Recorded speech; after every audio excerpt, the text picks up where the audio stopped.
اگر یہ چاہتے ہو میرا بڑھاپا اچھا ہو جائے، میری اولاد میری خدمت گزار بنے، تو پھر میرے آقا صلی اللہ علیہ وسلم کی دہلیز پر ان کو لانا پڑے گا،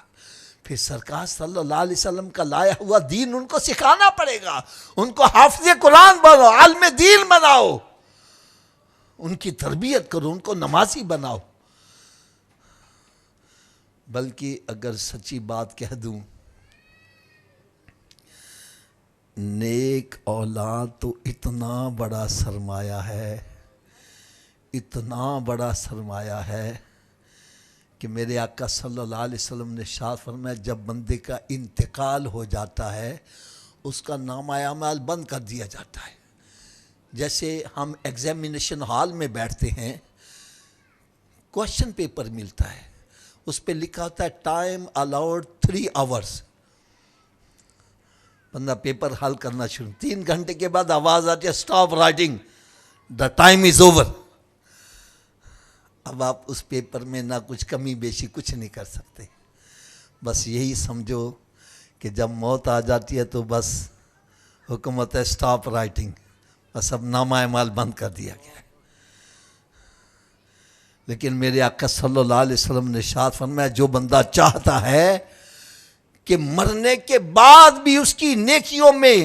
اضافہ ہوتا رہے، نیکیوں والا اکاؤنٹ کھلا رہے، اس کو چاہیے کہ مرنے سے پہلے 3 کام کر کے جائے۔ نمبر 1 صدقۃ جاریہ،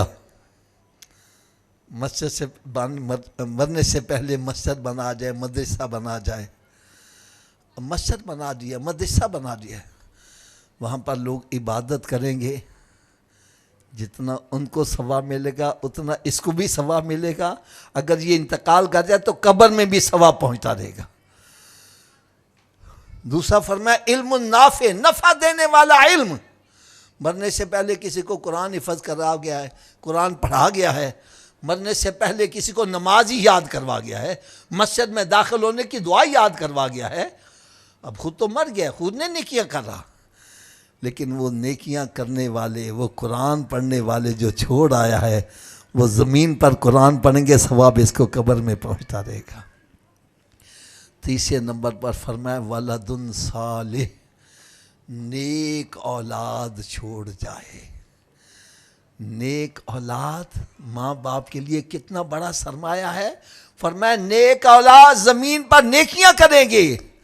ثواب اس کے ماں باپ کو قبر میں پہنچتا رہے گا۔ بچہ زمین پہ بیٹھ کے قرآن پڑھ رہا ہے، ثواب ماں باپ کو قبر میں پہنچ رہا ہے۔ بچہ زمین پر نماز ادا کر رہا ہے، نیکیاں کر رہا ہے، ثواب ماں باپ کو پہنچتا رہے گا۔ خدا را اگر یہ چاہتے ہو کہ میرے مرنے کے بعد بھی میرا نیکیوں والا دفتر وہ اکاؤنٹ بند نہ ہو، کھلا رہے، تو پھر مرنے سے پہلے اپنی اولاد کو نیکی کی طرف لگا لو۔